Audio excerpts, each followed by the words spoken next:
Ya son las 9 de la mañana con 7 minutos y tenemos a nuestros panelistas del día de hoy listos y dispuestos para poder ir comentando los temas de actualidad que tenemos presupuestados para el día de hoy. Saludamos de inmediato a la ex candidata constituyente, militante del Frente Amplio, Valeria Cárcamo. ¿Cómo estás, Valeria? Muy buenos días. Bien, muy buenos días, con hartas energías, pero no las energías para pagar las tarifas de salud. Una talla para empezar, para avisar. A propósito del tema que tenemos el día de hoy y que vamos a empezar también a incorporarlo. Saludamos también al director del programa de salud y bioética del Instituto Res Pública, Jorge Acosta. También gracias, Jorge, por acompañarnos nuevamente por acá. Muchas gracias a ti por la invitación. Un gusto estar nuevamente aquí en Radio Sánchez. Oigan, ya lo decía Valeria, vamos a entrar en los temas vinculados a el alza de las tarifas de la electricidad y particularmente los hitos en torno al subsidio eléctrico. Recordemos que durante esta semana, junto con el comienzo de las alzas, se partió el subsidio para este 40% más vulnerable. Sin embargo, dentro de los anuncios de la semana del ministro Pardo está esta extensión, que efectivamente se va a plantear en el Parlamento. Una fórmula que, según el secretario de Estado, obviamente está dentro de las posibilidades, además de lo que se ha planteado, es que, y que se precisó ante el Congreso. Recordamos que el ministro estuvo presentando ante la Comisión de Minería y Energía detalles respecto a este proyecto de ley. Dio cuenta de varios elementos. Se precisó que se espera recaudar entre 300 millones y 350 millones de dólares con los tres pilares de financiamiento comprendidos en la propuesta: destinar recaudación adicional del IVA al subsidio, aumentar el impuesto verde a las emisiones de carbono e incrementar el cargo del servicio público a los clientes industriales. Parte de las propuestas. Esto también ha traído consigo visiones desde el mundo de la minería, particularmente desde Sonami, donde advierten el impacto por recargos para ampliar el subsidio. Se criticó que la industria sea objeto de nuevos costos en cada discusión y planteó que el anuncio va absolutamente en contra de descarbonizar. En ese sentido, es importante entonces el poder entrar en cada uno de estos puntos de vista. Y dentro de lo dicho por el ministro también el día de ayer, está el tema de la posibilidad de derogar la ley de estabilización de tarifas eléctricas que ha sido planteada por algunos parlamentarios. Él dijo que esto significaría que el ajuste en las cuentas sería de una sola vez en vez de escalonado, obviamente con todas las consecuencias que tiene aquello. Están los elementos sobre la mesa. Quiero ahora someterlos al análisis, a la conversación de ustedes en una situación que obviamente afecta al bolsillo de chilenas y chilenos, que muchos dijeron tal vez este 40% es muy exiguo y por eso surge esta conversación y este proyecto, pero quiero también poner sobre la mesa los otros factores que han planteado desde la minería y también del mundo político. Valeria, parto contigo. Sí, mira, yo creo que lo primero, que ayer estuve en reunión incluso con la Seremía de Energía en terreno en Viña del Mar, entendiendo los sectores también más afectados con las cuentas. Pero lo que preguntó un dirigente en esa reunión fue: ¿pero cómo diablos llegamos a esta situación? Y yo creo que igual es importante aclarar cómo fue este transcurso, porque no es una decisión que, para que la gente no perciba que las empresas eléctricas dijeron, subámosle el oso. No, eso no tiene nada que ver. Acá hay una responsabilidad de decisión de Estado, tanto los gobiernos anteriores como el actual también. Ya hay decisiones políticas que se tomaron. Por ejemplo, la primera alza que tenía que llegar sí o sí era de 9.2 durante el 2019. El problema es que en ese gobierno que estaba Sebastián Piñera se dio el escenario del estallido social, pero se dio el estallido social por 30 pesos. Imagínate 9.2 subiendo las alzas de las tarifas de la luz, lo cual la alternativa y decisión política, que uno ahí lo puede discutir o no. A mí yo creo que no encuentro absurda la decisión que toma Sebastián Piñera en ese momento. De congelar. De congelar la tarifa, ¿cierto? Y ahí inicia ese proceso. Pero claro, en eso viene que se presenta este proyecto de ley, ¿cierto? Con apoyo del Congreso. No fue solo el gobierno de Sebastián Piñera. El apoyo de todo el Congreso les dio el voto para congelar esa tarifa. Eso fue un proyecto de ley. Entonces eso ya generó un pozo de deuda de 1.350 millones de dólares. Ya estamos hablando de un pozo por otro lado, porque ahora estalla todo esto. Y con la responsabilidad de las empresas generadoras de energía, esto se tendría que haber pagado hasta el 2027. Ya ese era como el plazo de esa deuda que se pensó en ese momento. Lo que no se vio venir y que nadie hubiese sabido que venía era el COVID, posterior a eso, era el aumento del dólar, y también la invasión de Rusia con Ucrania, porque eso aumenta los combustibles fósiles también, que todo afectaba en la acumulación del pozo de deuda que nosotros estamos hablando en esa materia. Entonces, ¿qué pasa? Cuando asume Gabriel Boric, toma la misma decisión. Gabriel Boric lo que hace es que no descongela, ¿cierto? Sino que mantiene congelada la tarifa del alza, ¿cierto? Para que no genere el alza a meses de haber asumido, ¿cierto? Y se aumenta de ese pozo que teníamos de 1.350, aumenta a 1.800 millones de dólares esta deuda en nuestro pozo de deuda de Chile. Entonces, estaban estableciendo mecanismos que no estaban funcionando. Y acá el que se hace responsable y que se tiene que hacer responsablemente todo esto es el ministro Pardo, que es el ministro de Energía, que ve esta materia. Entonces, conjunto a la Comisión de Senado, ¿cierto?, de Energía, la Comisión de Energía del Senado, y con propuesta y trabajo con el Ejecutivo, plantean esta nueva medida de métodos de pago. ¿Ya? Y ahí se presenta ese proyecto de ley que es presentado al 2023, que es una alternativa que establece. Entonces, cuando nosotros vemos en el 2023, ya estaba una deuda superando los 6.000 millones de pesos en este pozo, que estamos hablando que es con las deudas de electricidad, ¿cierto?, de pago de luz. Y plantearon que, y la forma en la que va a ser para la gente que nos estaba escuchando, va a ser en tres pasos. Va a ser en junio, en octubre y en enero. Exacto. Y en junio va a ser, en julio va a ser entre el 15 al 20% de la cuenta que ya tienen actualmente, después el segundo en octubre, y el tercero va a ser en enero con un aumento del 40%, ¿ya? Del saldo actual que todas las personas nos están escuchando, porque todo Chile se ve frente a este impacto, ¿cierto?, con el alza. Y ahí esas preguntas, claro, el gobierno tomó la decisión de descongelar ahora en julio, que es el momento en que más usamos energía. O sea, lo digo, lamento estar con polerón, pero porque tengo frío, ¿cierto? Pero es cuando más se usa. ¿Por qué se tomó esa decisión? A mi parecer, porque va aumentando la deuda, o por día son 3 millones de dólares. El aumento por día. Entonces, si se mantenía congelada esa tarifa, íbamos a terminar acumulando 600 millones más de acá a enero, y en enero íbamos a tener el aumento ahí recién, ¿cierto?, de toda la deuda, de los más de 6.000 millones, claro, de este arrastre de la deuda que va a afectar.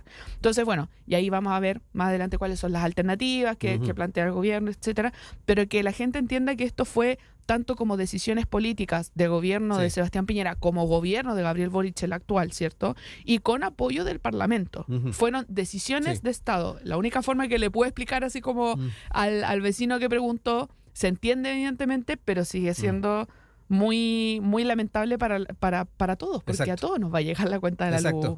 Y de ahí que también se plantee esta fórmula de poder ampliarlo, tomando en cuenta del nivel de afectación. Jorge, me quedo contigo también, junto con el planteamiento que nos hacía Valeria de la cronología, de alguna manera también lo que es la base de este problema que se está tratando de buscar solución. Importante también saber cómo lo observas tú, también desde la perspectiva de quienes han manifestado su inquietud por los efectos que pueda tener, y me refiero particularmente a Tsunami. A ver, evidentemente lo que estamos viendo es que las personas van a tener que pagar la resaca, ¿cierto?, de la borrachera ideológica, no solamente de la izquierda, sino que una parte relevante de la derecha, de creer que los problemas se resuelven regulando los precios y metiéndole la mano a los precios. Porque es súper fácil prometer, decir, ¿sabes qué? Vamos a congelar las tarifas. Y después decir, ¿sabes qué? Vamos a impedir que le corte la luz a la gente que no paga. Y es súper fácil después levantar la mano en el hemiciclo y decir, veamos lo que hace Recoleta, por ejemplo, un ejemplo de comuna que es donde la gente está pagando por la luz, cero, decía la actual ministra, en ese tiempo diputada, Camila Vallejo, un video que se hizo viral en redes sociales. Y bueno, resulta que la cuenta, al final, alguien la tiene que pagar. ¿Y quién la tiene que pagar hoy día? La tienen que pagar los chilenos. Y los chilenos también de comunas pobres. Los chilenos también que consumen poquita energía, pero que van a ver que les va a subir un 20, un 30, un 40% de la cuenta de la luz por la irresponsabilidad de la política. De decir que van a hacer política pública con un sector que ya está regulado. Si no olvidemos que la luz, ¿cuánto pagamos nosotros de luz? Está establecido por el Estado. Porque es un monopolio natural, ¿cierto? Nosotros no elegimos qué distribuidor de luz o qué matriz energética utilizamos. Nosotros nos llega solamente una luz. Y por eso el Estado fija una forma de cobrar ese monopolio natural. Y resulta que cuando llegaron políticos, insisto, de derecha o algunos de derecha y de izquierda, que irresponsablemente empezaron a prometer de que esto no iba a tener consecuencias, bueno, vemos que nuevamente los chilenos tienen que pagar esas consecuencias. Describía muy bien Valeria la cantidad de plata adicional que se paga por intereses. ¿Y quién paga esos intereses? Los chilenos. los ciudadanos de a pie, que vuelven a pagar también por otra irresponsabilidad, como fueron los retiros de pensiones. La inflación que tenemos hoy día, que llegó a estar en el 14, 16% y que hoy día está en un 4%, que está por sobre la meta que el país había tenido durante décadas, se produjo, entre otras razones, porque habían parlamentarios que también se ponían a bailar el baile del retiro en redes sociales, porque habían parlamentarios de derecha, como el diputado Durán, que iba todos los matinales a decir que la mejor política pública que podía existir en el universo era los retiros, cuando habían algunos que justificaban y decían que los retiros se hacían porque el Estado no había puesto las lucas, siendo que cuando se aprobó un IFE más oneroso, más grande, más importante para apoyar a las personas que lo estaban pasando mal, aprobaron igual el segundo retiro. Entonces, esa irresponsabilidad de la política, hay que saberlo, siempre la termina pagando la gente. Cuando le prometen cosas que van contra cualquier lógica económica, que van contra la ley de gravedad. Un político puede decir que va a prometer, ¿cierto?, que si uno tira algo desde el techo de una casa no va a caer, pero créanme que va a caer igual y se va a destruir. Y eso es lo que está pasando con el problema de las cuentas de la luz, lo que pasó con la inflación, y quiero decirlo también, lo que pasó lamentablemente con el estallido delincuencial del 18 de octubre. Aquí se dice, llegó el estallido. No, hubo muchos políticos que irresponsablemente no condenaron la violencia, no trataron de detener la situación, le vendieron al país que el problema era un problema constitucional y perdimos 2 años en los cuales se terminaron rechazando todas las propuestas constitucionales y el país no solamente sigue con los mismos problemas que tenía el 2019, sino que empeoraron. ¿Por qué? Porque ya ahora hay que pagar más por el transporte, no solamente 30 pesos adicionales, hay que pagar más por la luz, subieron todos los productos luego del aumento de la inflación y además el país está estancado. Vemos, por ejemplo, el IMASEC de esta semana con un 1,1% que está muy por debajo de la mitad de las proyecciones que tenía el mercado. Por lo tanto, el problema que tenemos en Chile es muy grave y solo se va a resolver si la política de una vez y por todas deja de construir en base al populismo que ha fracasado en todos los lugares del mundo. Valeria, 2 cosas. Hay importante saber cómo recoges también los puntos de vista que establece Jorge en torno a esta resaca de la que habla. Aludía no solamente a lo que tiene que ver con las tarifas eléctricas, sino que también en lo que tiene que ver con los retiros. Quiero entrar en eso. También alude al estallido. Te dejaré espacio para que puedas también, si es que te parece pertinente, aludir a aquello. Pero además tenemos sobre la mesa este nuevo proyecto. Es interesante ver también, a propósito de todos estos antecedentes que recogiste tú en tu primera intervención, que también ha comentado Jorge, la pertinencia de poder entrar en ese mismo ámbito con las repercusiones que tiene, al menos lo que han planteado desde el empresariado de la minería, por ejemplo. Respecto incluso en la materia de las alzas de la luz, todos esos factores, a ver, porque concuerdo en varias cosas que menciona, porque el estallido social en este sentido cumple un rol de decisión de Estado, entendiendo de que estaba la presión social, ¿cierto?, por todas las demandas que se estaban levantando en ese momento, que son bastante plausibles, especialmente con personas que reciben bajas pensiones, y recordemos que siempre se intenta relacionar al Frente Amplio con el estallido, pero recordemos que a nosotros nos basurean el estallido, no sé si se acuerdan cuando a Gabriel Boric le tiraron cerveza y todo, fueron las mismas personas del estallido, porque, claro, porque nosotros éramos los enemigos de la gente del estallido, especialmente por el acuerdo, la firma del acuerdo. Pero claro, frente a esa situación, y incluso fue la decisión del gobierno de Sebastián Piñera en ese momento de decir, ya si es que no podemos poner, porque prácticamente es más carbón al fuego, aumentarle las alzas en ese momento. Lo cual yo podría decir en este momento así como, todo esto es culpa de Sebastián Piñera porque él está... Pero es que entiendo, ese es el tema. Entiendo efectivamente que fue una decisión política que él tomó, y entiendo que Sebastián Piñera haya dicho no podemos tomar las alzas ahora, entendiendo el contexto social que se estaba enfrentando un presidente. ¿Ya? Si bien no comparto la decisión, pero entiendo absolutamente la decisión que tomó en este sentido político. ¿Ya? Pero eso, como decía muy bien Jorge, sí, como decía muy bien Jorge, toda decisión tiene consecuencias que impacta siempre a la gente común y corriente, y en este caso a todos a nivel nacional, ¿cierto? Sí. Y que, claro, cuando hablamos de populismo, se entiende que incluso se dio bajo ese escenario porque no fue ni siquiera como el populismo de un sector, sino que Sebastián Piñera presenta el congelamiento de las tarifas y todo el Congreso apoya. O sea, cuando digo todo es como la mayoría del Congreso porque le dan, eso se presenta como proyecto de ley y estaban todos de acuerdo. Por tanto, en ese momento todos celebraban de que no le iban a subir las cuentas a nadie, pero acá están las consecuencias, po. años después. Por ejemplo, cuando se nombraba en la estabilización que presenta Gabriel Boric, ¿cierto? A meses de asumir como gobierno, presenta estabilizar, eso también se tenía en cuenta de un pago de acá al 2032, ¿cierto? Como de la deuda total que se estaba acumulando desde la primera decisión de estabilización. Y iba acumulando también. Pero hay cosas que yo no le podría responsabilizar al gobierno de Sebastián Piñera. Y son cosas que eran, o sea, que era imposible que supiese que iba a pasar. Y el gran impacto fue el COVID. Porque con el COVID tuvo que el gobierno desembolsar, conjunto, ¿cierto?, con el Congreso, desembolsar recursos adicionales por la cantidad de desempleos que también existían en cada familia. Y o sea, seamos honestos con esto, o sea, nunca pensamos que íbamos a estar con mascarillas todo el día o encerrados todo un año en una casa, y son cosas que yo no le puedo entregar esa responsabilidad, ¿cierto?, respecto a las decisiones con impacto fiscal que podían tomar en ese gobierno, tomando, ¿cierto?, con esto. Y ahora este gobierno, independiente que le explote en la cara, ¿cierto?, esta decisión, se tiene que hacer cargo. Acá no hay ningún justificativo para que sigan diciendo vamos a congelar la tarifa, porque eso simplemente aumenta más la cuenta que va a aparecer en enero. ¿Ya? Ese es el gran tema. Pero claro, el análisis sobre la consecuencia de los populismos, estamos viendo una consecuencia pero fue una decisión política de Estado.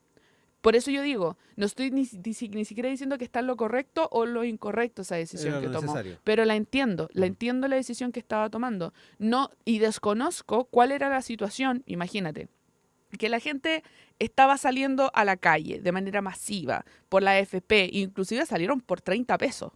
Imagínate en esa situación. Y un presidente de Estado tuvo que tomar la decisión, bueno, acá está la embarrada por aumento de 30 pesos. Imagínate si yo les digo ahora que van a subir, ¿cierto? ¿Cómo se llama? Si van a subir las cuentas de la luz. Y ahí tenía dos panoramas. Decir que no, que el aumento del 9,2% iba sí o sí. Entonces eso iba a perjudicar más su figura como político y también le iba a afectar absolutamente al Ejecutivo y también probablemente iba a costar la salida del ministro de Energía, que desconozco quién era, de esa instancia. Por tanto, consecuencias políticas en el Ejecutivo iba a haber en el periodo y momento que necesitaba reforzarse. Por tanto, ahí está la gran dicotomía de todo esto. Una decisión política que toma la derecha, ¿cierto? Que la entiendo, insisto, no comparto, pero la entiendo absolutamente, no soy de criticar esa postura, pero yo insisto, jamás vio ver que a futuro se veía la disminución o sea, la alza del valor del dólar, ¿cierto? El COVID que nos mantuvo encerrados a nivel mundial. Y más encima, la invasión rusa a Ucrania, ¿cierto? Aumentando los valores del combustible fósil. Y todo eso empezó a acumularle la deuda al Estado. Entonces, si nos damos cuenta, ahora hubiese estado también un gobierno de derecha, estarían exactamente en la misma situación, porque ninguno quiere hacerse responsable realmente y decir, oye, les va a subir la cuenta igual. Y ahora es el momento en que el gobierno tiene que asumir responsabilidades respecto a sus decisiones políticas y, como uno decimos, tiene que recibir los pollos, simplemente agachar cabeza y hacer responsable, pero esta deuda no puede seguir aumentando. Sí. Jorge.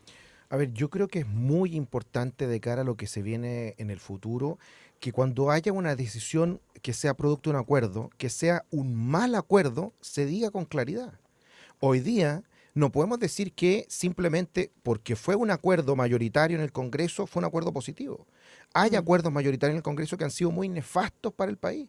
Miren ustedes la reforma tributaria del ministro Arenas, del periodo Bachelet II. Se nos dijo, ¿cierto?, que iba a ser una reforma que iba a resolver el problema tributario. Hoy día todos los gobiernos después de Bachelet, incluyendo a Piñera, o han aumentado los impuestos o han propuesto, ¿cierto?, reformas para seguir aumentando los impuestos. Y el que tiene el Ministerio de Salud había tenido tanta plata y tantas personas en espera. Entonces, yo en esto tengo una diferencia radical con la izquierda. Yo creo que el Estado no es la solución para los problemas de las personas cuando se toma y se coopta, digamos, por las posiciones políticas, como lo vimos con el caso Fundaciones. Son casi 100.000 millones de pesos también que se están investigando por parte de Contraloría o de la Fiscalía para utilización de recursos públicos para hacer política partidista y proselitismo. Entonces, yo creo que ese subsidio se puede pagar incluso más, mucho más, si empezamos a utilizar de manera eficiente el Estado, achicando la burocracia y entregándole los recursos a las personas.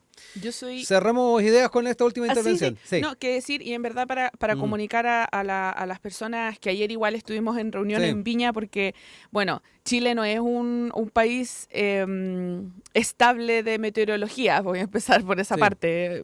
La gente es como incluso... con cambio climático. Un cambio climático, todo, no, pero fuera de, porque en Viña del Mar, las reuniones que hemos tenido con los dirigentes, los más afectados respecto también al tema de las tarifas, claro, decían, bueno, se vino el fuego y después se vino el agua y más encima nos cobran la luz. O sea, es un sistema que, esas son las personas que están siendo pegadas hoy en día con todas las decisiones políticas que se toman de todos los sectores, independientes que sean conjuntos. Yo concuerdo en que si haya un acuerdo transversal no significa siempre que es bueno. Significa también que es una decisión de política de Estado entendiendo congresos nacionales, ¿cierto?, con el Ejecutivo, con una apuesta, ¿cierto?, de mejora. Y esta apuesta no se dio en este momento con el tema, porque lo estamos viendo con el alza de la tarifa. ¿El tema también es eficiencia, Valeria, a propósito también de lo que dice Jorge? Es que el tema tiene que ver, yo creo que una falencia que se está teniendo en esta materia un poco más de gestión. Y acá voy a destacar, o sea, quiero resaltar el rol que tiene que tener hoy en día el ministro Pardo en esta materia, porque yo, bueno, siempre leo el diario en las mañanas, como una buena señora.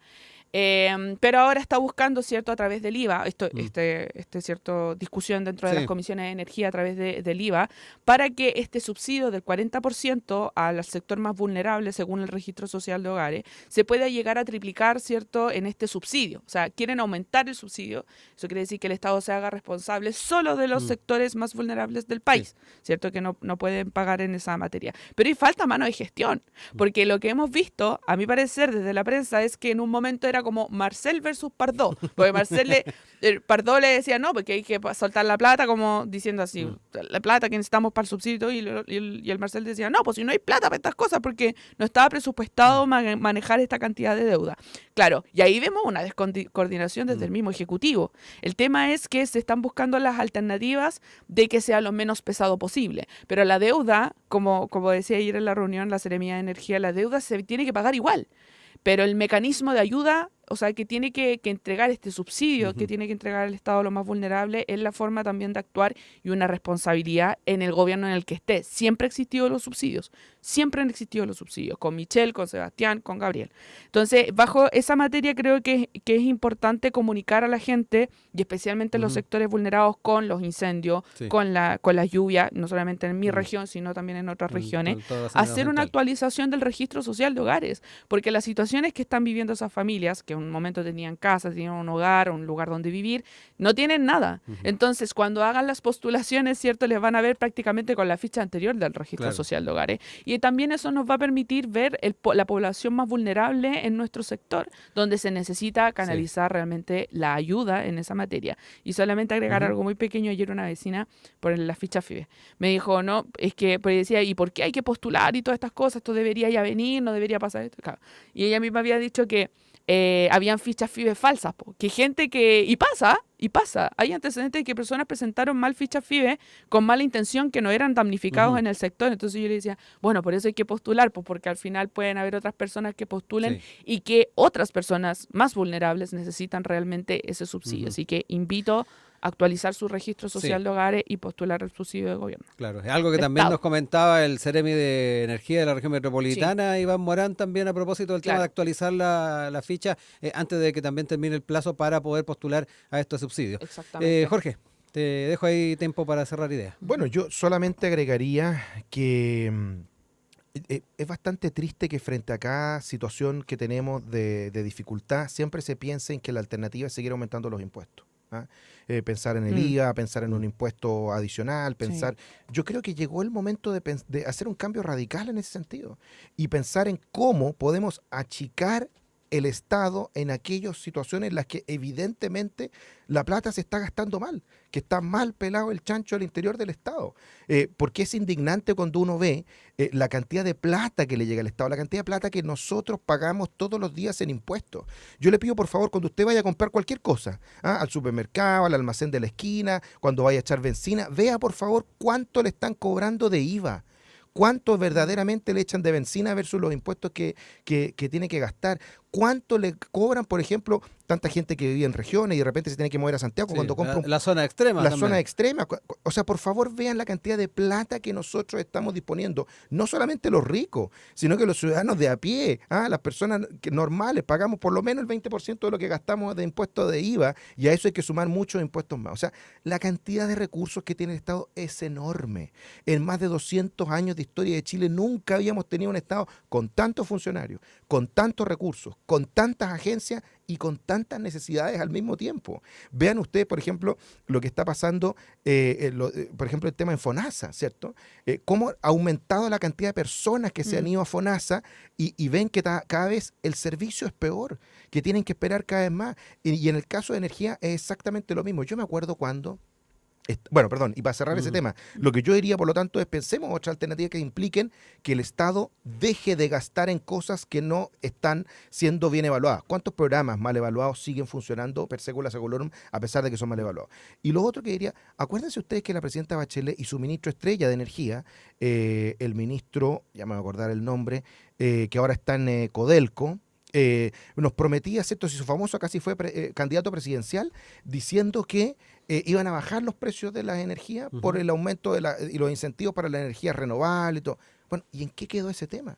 ¿Por qué ahora nos dicen que la luz solo va a subir hasta el año 2032? Y aunque incluso se ingresen eficiencias de energía, va a seguir subiendo. Entonces, lo que a mí me gustaría es que pusiéramos el acento en que la forma en que se resuelven los problemas también a veces significa volver a cosas que en el pasado a Chile le funcionaron.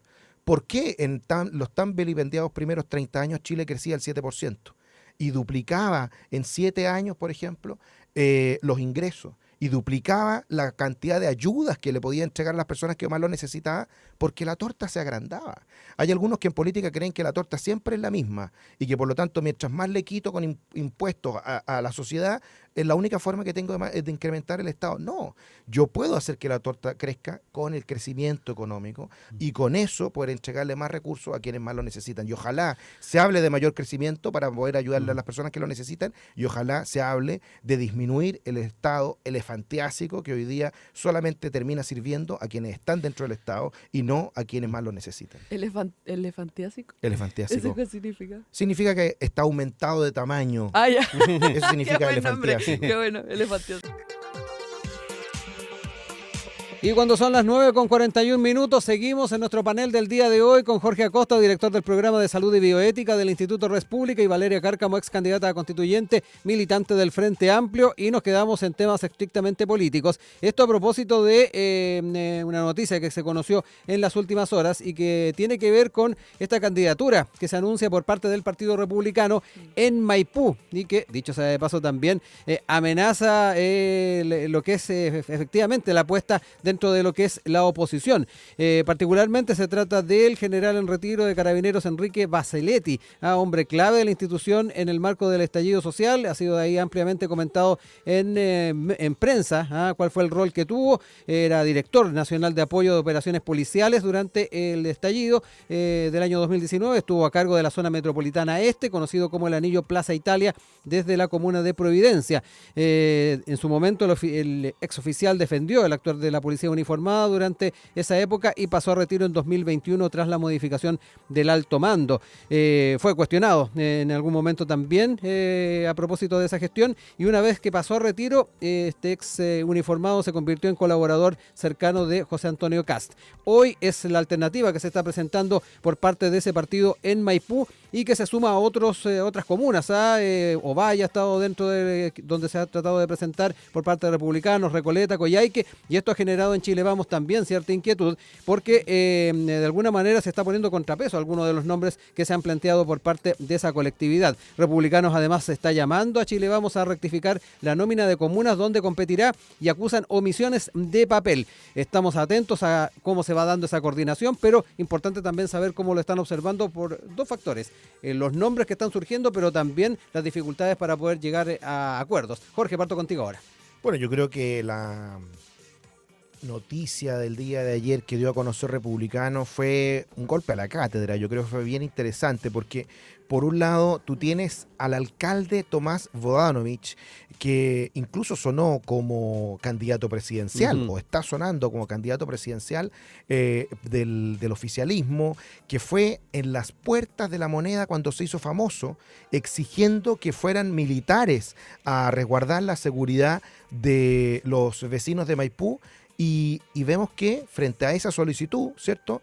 Y por lo que se hizo famoso, reconociendo la gravedad de la situación de la delincuencia en la comuna, bueno, el Partido Republicano dispone para los vecinos una alternativa que representa el orden, que representa la seguridad, que es un general en retiro de Carabineros que estuvo a cargo del orden público. Por lo tanto, cuando el propio alcalde es el que reconoce que de los mayores problemas que están sufriendo los vecinos de Maipú es la seguridad, ponerle como candidato a alguien que representa esa seguridad, que sabe de los problemas de la delincuencia y que tiene, ¿cierto?, la experiencia para poder enfrentarlo, a mí me parece que es un verdadero batatazo y felicito que haya sucedido aquello, porque no olvidemos que el problema con Maipú era que nadie quería ir a competir a Maipú.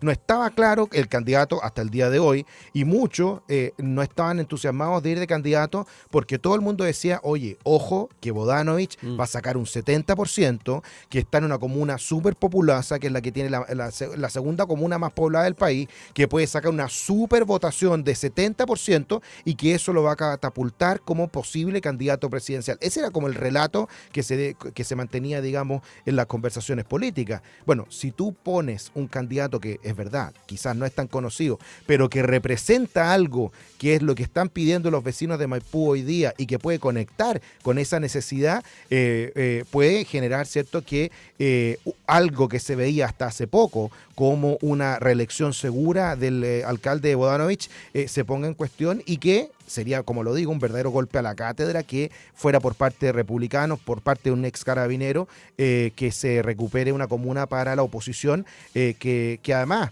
tuvo una muy mala experiencia con los anteriores alcaldes de oposición, por lo tanto, o la anterior alcaldesa de oposición, por lo tanto yo creo que sería muy relevante y hay que ver cómo se va desarrollando esa campaña y también cómo le va en las encuestas para ver cómo sigue. Pero en principio, sin tener ninguno de esos antecedentes de cómo lo toman los vecinos, yo creo que es una gran apuesta y creo que le va a ir bastante bien. Sí, Valeria, ¿cómo ve el tema de la apuesta ahí? Sí, mira, yo creo que igual a veces siempre hago hincapié en eso, lo aprendí con el tiempo. Hay a veces una falsa dicotomía en que si queremos más seguridad, pongamos a la cabeza a un carabinero o un militar, porque es como decir, pongamos abogados para que todo funcione bien, y no lo hizo Hermosilla, por ejemplo. Entonces es como, yo entiendo, pero celebro que vaya a competir, no tengo, o sea, ningún problema. Yo creo que incluso siempre he sido de la línea, tanto dentro de mi partido, cualquier espacio donde haya competencia, mucho mejor, porque así yo creo que le da más credibilidad a la candidatura que sale electa. La competencia es lo mejor que esto puede hacer, por tanto... Es lo más liberal, además. No, o sea, es democrático, es absolutamente democrático. Muy y eso bien, es lo que, me gusta. Eso Hemos es lo llegado a muchos acuerdos. Sí, sí. Es que en estas cosas no hay que tener mayor desacuerdo en temas de competencia. Yo dije, aplicaré el meme de Pamela Díaz, no sé quién es, pero sí, bien, me parece bien que vayan a competir, pero me interesa bastante como esta línea o lo que está enfrentándose hoy en día Chile Vamos. Yo lo quiero ver desde esa línea, porque por un lado, claro, tiene a la izquierda que dijeron vamos desde la democracia cristiana hasta el PC, vamos a ir todos juntos, tenemos diferencia y todo, pero vamos a ir todos juntos a disputar. Por tanto, por eso hicimos las primarias, pero tenemos una sola carta, ¿cierto?, que va a representar este cuadro.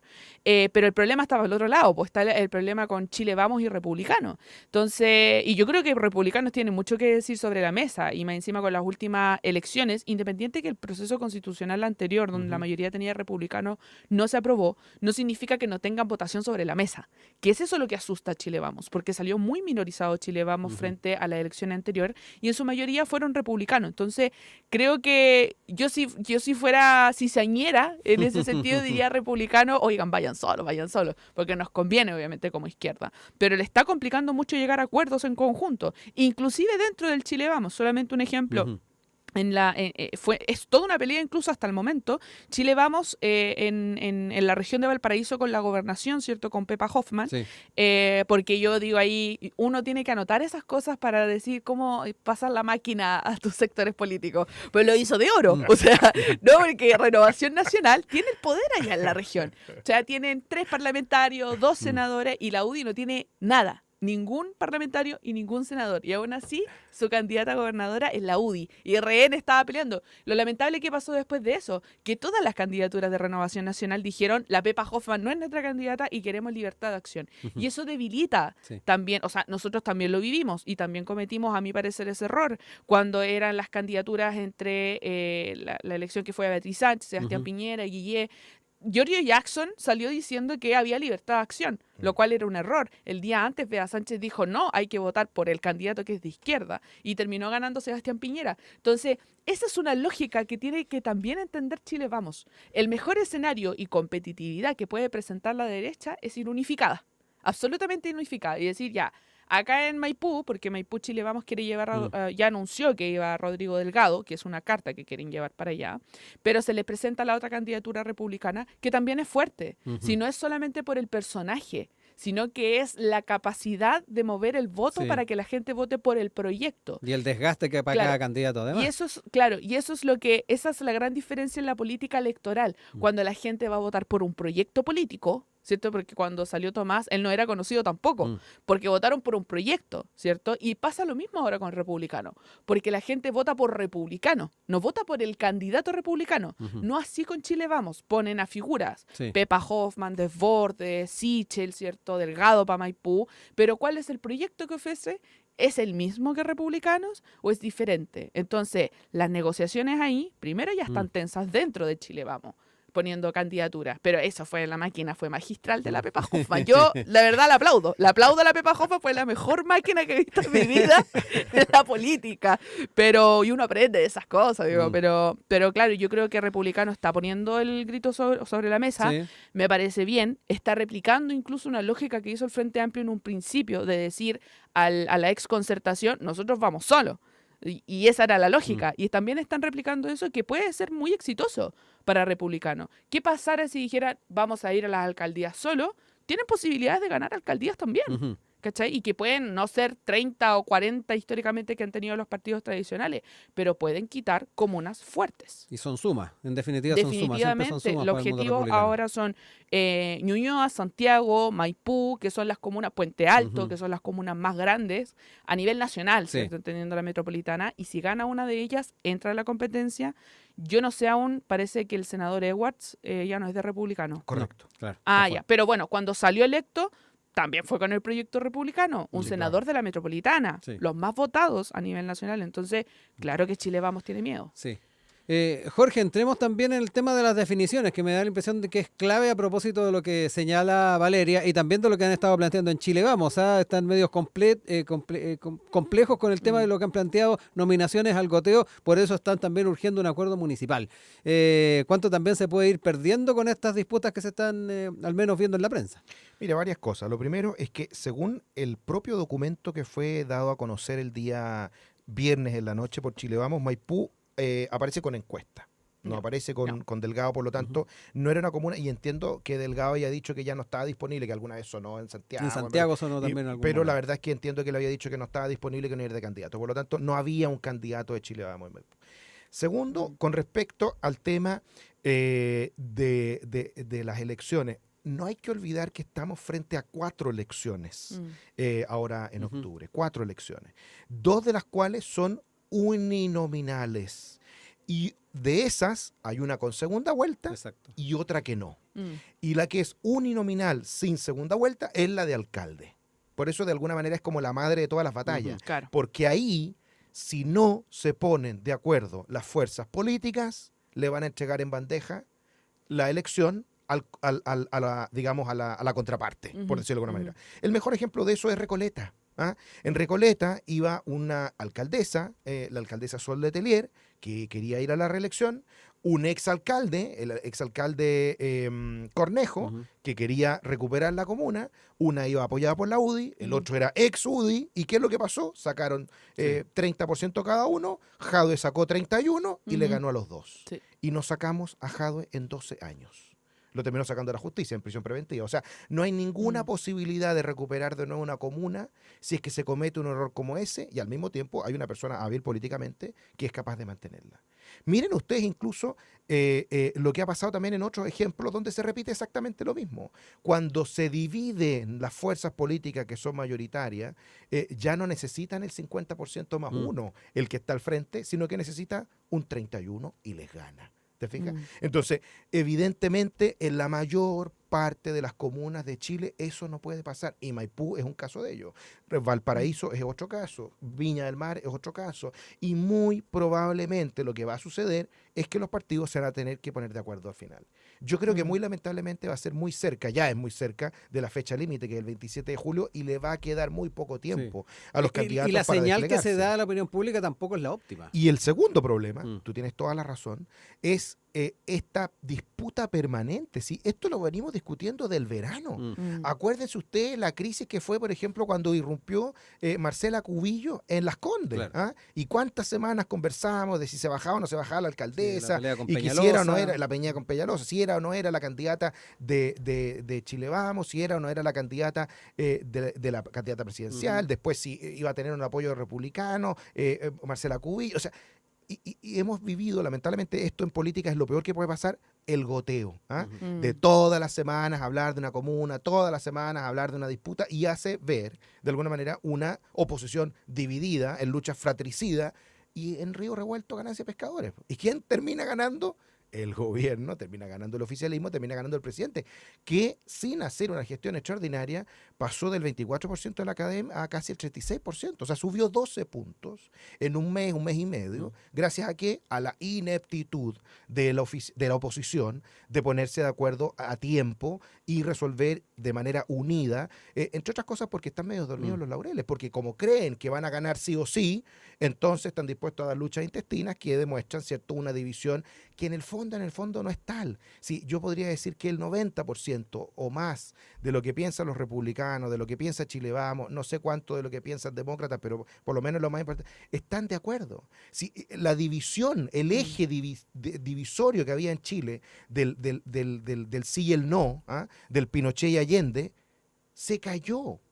Se cayó el 4 de septiembre. El nuevo eje político que divide a oficialismo y oposición es el 4 de septiembre. Es el apruebo o el rechazo. Y eso logró, ¿cierto?, que ya hubiera un grupo importante, que eran los demócratas, los amarillos, que cruzaron el puente y que están en un sector y que evidentemente también tiene que reconocer Chile Vamos, que ellos optaron por una posición más de centro y que hay otra derecha, ¿cierto?, que son los republicanos, que optaron de alguna manera por lo que era la UDI de los 90. Y en esa configuración van a haber elecciones donde tienen que competir y en buena lid, como por ejemplo en los concejales, como por ejemplo en los CORE, y me parece que también en los gobernadores, y hay otras donde van a tener que ir unidos porque si no el oficialismo les va a pasar por arriba. Sí. Agregar Valeria, incluso para cerrar eso, además. Sí, incluso agregar datos desde la izquierda, ¿cierto? Y pasó lo mismo ahora en estas primarias. La misma lógica que pasó en Recoleta, donde ganó Daniel Jadue frente a la división de la izquierda, pasó entre izquierdas, diciéndolo de alguna forma, cuando fue la primaria de Peñalolén. Recordemos que en esa primaria Leitao renuncia a la democracia cristiana después de 12 años en el municipio, porque ella quería, ¿cierto?, que su Dideco fuera la continuidad de la alcaldía. La DC le dice que no, pone otra candidatura y el Frente Amplio pone uno, que es Miguel Concha, y se dividieron los votos entre los dos y por poco ganó Miguel Concha. Exacto. Y es el candidato, o sea, le quitó 12 años, no sé cómo va a ser la elección de octubre, obviamente, pero le quitó 12 años a la democracia cristiana frente a su propia división. Y esa lógica está pasando ahora en la derecha, por eso nosotros nos arriesgamos, recuerdo, en las municipales cuando fuimos como Frente Amplio, ¿cierto?, a disputar, donde también fuimos a disputar con la izquierda. Nosotros nos fuimos en unidad en ese sentido. Por eso lo que terminó pasando es que ganamos pocas comunas, pero ganamos comunas, entendiendo que el proyecto Frente Amplio estaba ahí naciendo, ¿cierto? Ganando, ¿cierto?, Viña del Mar, Maipú, Ñuñoa, San Miguel. Y comunas emblemáticas. Y ese es el tema. Que le dieron el corazón a lo que fue el Frente Amplio inicialmente. Es que ese es el tema, porque es un tema de estrategia electoral. Si la derecha quiere tener estrategia electoral, tiene que tomar la misma estrategia que está tomando ahora la izquierda. O sea, a mí ya como militante me dijeron, tú tenés candidatas de C y comunista para las municipales y hay que hacer campaña. Ya, bueno, de allá vamos, porque esta es la estrategia.